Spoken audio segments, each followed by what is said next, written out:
Bueno, muy buenas tardes. Hoy les vengo a hablar sobre Miguel Ángel Buonarroti, que fue un arquitecto, escultor y pintor muy grande del Renacimiento.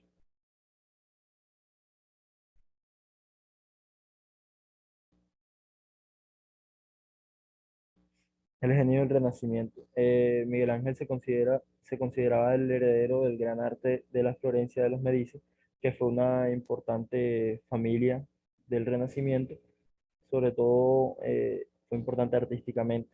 Miguel Ángel alcanzó toda su gloria como artista con sus grandes creaciones para los papas de Roma, como los frescos de la Capilla Sistina. Figura culminante del Renacimiento, reflejó en sus obras la crisis de una época que se deslizaba hacia las guerras de religión y la represión de la Contrarreforma. Bueno, un poquito sobre la vida de él. Miguel Ángel Buonarroti procedía de una familia de mercaderes y banqueros de Florencia. Su padre era funcionario con una posición acomodada en la ciudad.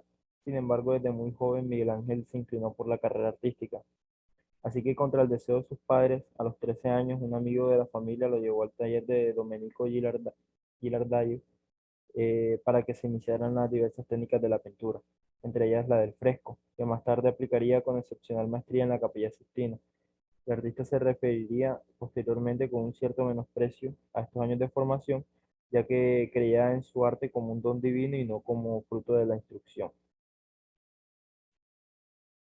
En 1489, un año después de ingresar en el arte de en el taller de Ghirlandaio, Lorenzo de Medicis, gran mecenas de las artes, lo invitó a vivir y formarse en su palacio.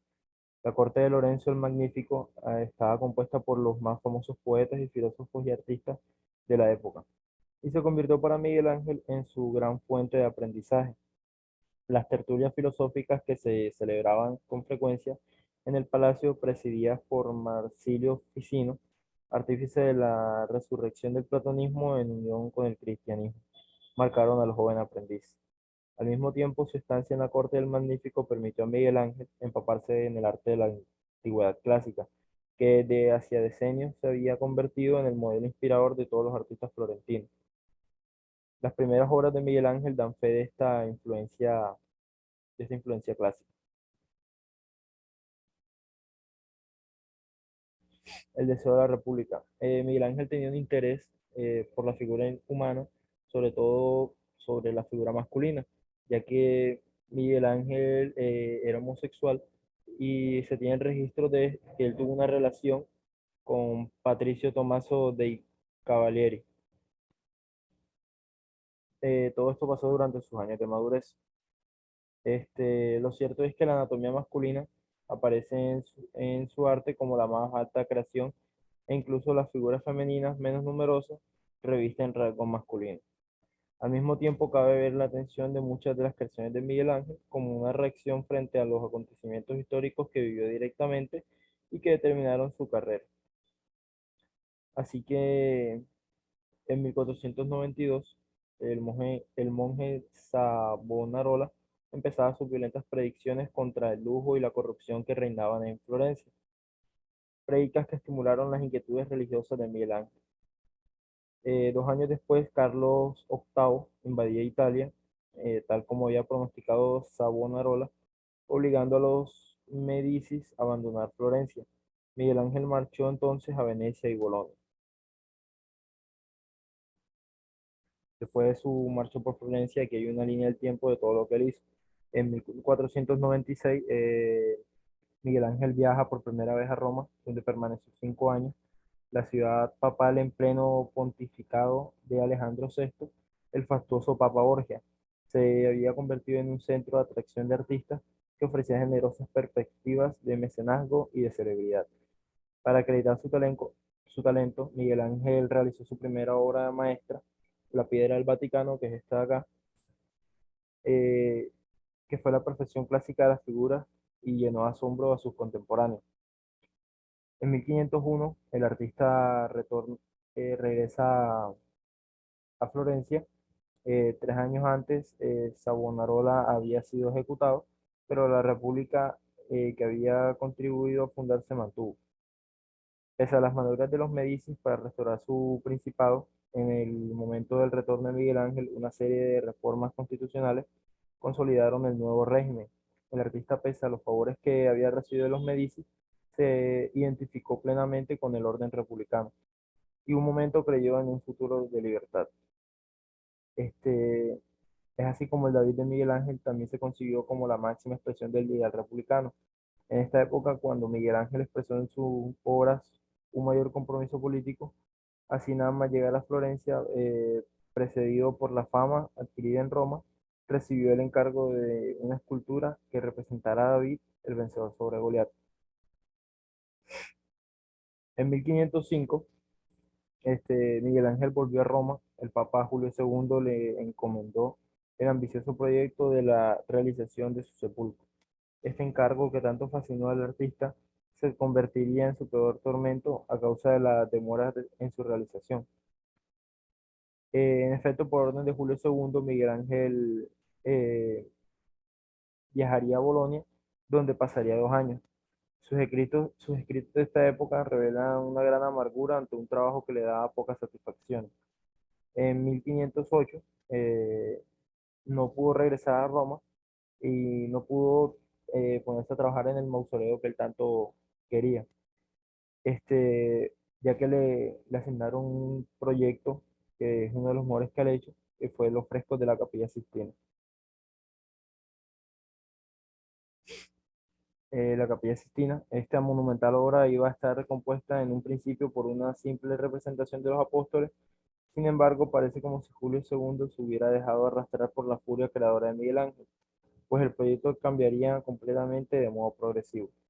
Este fresco prodigioso, admirado a través de los años, hace difícil comprender que su autor se dedicara a la pintura solo por obligación, como él mismo decía, y que al recibir el encargo respondiese que él era ante todo escultor. Hasta octubre de 1512, Buonarroti estuvo consagrado a la realización de estos frescos, que están compuestos por más de 300 figuras. La apertura al público de la capilla fue un verdadero acontecimiento de inmediato. La fama de su creación se difundió por toda Europa, sobre todo por medio de grabados. Desde entonces quedó establecido y aceptado el primado artístico de Miguel Ángel en su época, por encima incluso de su contemporáneo Rafael. Pese a su dependencia del patronazgo papal para la realización de sus grandes obras, Miguel Ángel se resistía a abandonar el ideal de libertad de la República. Así que Julio II no fue sino el primero de una serie de papas que alentaron la carrera de Miguel Ángel. Durante más de medio siglo, así en 1513, subió al trono papal Juan de Medicis, hijo de Lorenzo el Magnífico, con quien Miguel Ángel había vivido entre 1489 y 1492. La familia de los Medici había recuperado el poder en Florencia un año antes, gracias al apoyo de las tropas españolas, y el Papa León X quiso conmemorar ese éxito mediante una serie de grandes proyectos arquitectónicos que confió a Miguel Ángel. Desde 1519, este trabajo en Florencia, en la fachada de la iglesia de San Lorenzo, que es esta que está aquí, las tumbas medicias son estas, y la biblioteca laurenciana, que es esta de acá, pertenecientes al complejo de la misma iglesia. De esta forma, el Papa lo apartaba de la realización del sepulcro de Julio II, ya que los Medici estaban enfrentados con la familia de la Rovere.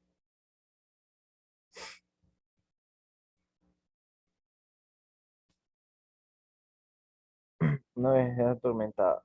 En esta época, Miguel Ángel se puso al servicio de la política de reafirmación del poder papal, que llevó a un ambicioso programa de renovación urbanística de Roma. La capital del orbe católico, fue así como en su faceta de arquitecto se consagró a obras tan imponentes como la ampliación de la Basílica de San Pedro y la realización de la Plaza del Campidoglio y la Porta Pía, que es esta que se ve aquí. Pese a actuar, pese a actuar como fiel servidor del papado en sus últimos años, Miguel Ángel sufrió una profunda crisis religiosa, en la que se aprecia la influencia del círculo het- heterodoxo de Juan Valdés. Sin embargo, en estos mismos años, Miguel Ángel experimentó una profunda crisis espiritual religiosa. El artista entró en relación con Vittoria Colonna, una bella y piadosa aristócrata, para la que compuso numerosos sonetos. Ligada con el círculo de Juan Valdés, un humanista español residente en Nápoles, que propugnaba una profunda reforma de la Iglesia Católica Victoria Colonna no pudo influir en el cuestionamiento religioso de Miguel Ángel. Este, en sus últimas obras, él sufrió una sensibilidad que se reflejó sobre todo en su última escultura, que sufrió un profundo cambio en la fase final de su vida. Testimonio de ello son sus últimas obras, una serie de representaciones de la piedad, tema que tendría para Miguel Ángel el significado de un requiem. Así, en la dramática Piedad Rondanini, que está aquí, los cuerpos de madre e hijo se funden en su agonía. Se dice que el escultor trabajó en esta obra hasta el día antes de morir. Vida y obra fueron así para Miguel Ángel una sola cosa, pues al tiempo que su vida determinaba su creación, sería su obra la razón de su existencia. Y bueno, hasta aquí mi exposición sobre Miguel Ángel Buonarroti. Muchas gracias.